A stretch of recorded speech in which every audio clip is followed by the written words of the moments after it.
Good day, folks. Dr. Mike Breen from the Chiropractic Family Care Center, along with Christopher Lawrence, Change My Life Coaching, and together we are the Healthy Transformations Weight Loss Program.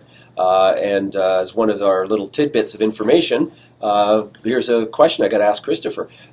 We have combined in the program the very best of contemporary science, combined with behavioral modification, which is really a key element to this. And one of the things I wanted to have Christopher speak about is the influence of words. A lot of times we don't think of the impact that words have on the nature of the way we actually behave. Our choices and what we do are influenced by the nature of words that we use. And so, as it relates to food behaviors, why don't you speak a little bit about some of the words that are common in culture? Sure, and the impact they have. I think it's important to understand why words are important, and so words are an indication of what we believe to be true, right? It's about how we think, and how we think is how we see the world. It's what we believe to be true. So this is why we put focus on words, right, and language, and so some of the common words, to answer your question, that we really take an interesting perspective on in our program is things like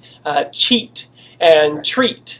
And earned and deserve, right? So, why don't you speak about treat for just a second? Treat, that's an interesting word, right? So what is a treat, right? So treat is something that we reward ourselves with. It speaks to a reward, but when you're rewarding yourself, if you consume something that creates an inflammatory response and therefore you gain weight as a result of it, that is not a reward to yourself. It's maybe a very short-term temporary reward to your taste buds.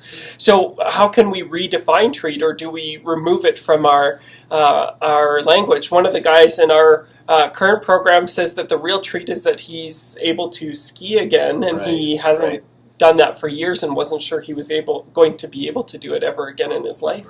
And I guess the other component is that treat is used by individuals because it fits a cultural mold as well. So what does culture interpret treat to be versus what our bodies would be screaming out and telling us, if they could, about what a treat ought to be? That's right, exactly. Yeah. And so culture defines what these things are. Culture defines what these things are.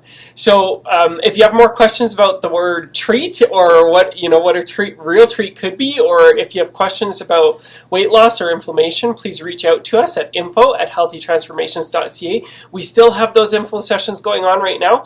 We've tried to put a few extras in there to make sure that we can accommodate everybody that wants to come. Get yourself registered, because we do have limited space. So check those out. They're on Eventbrite and should be attached in a link to this video. Right on. Thanks very much. See ya.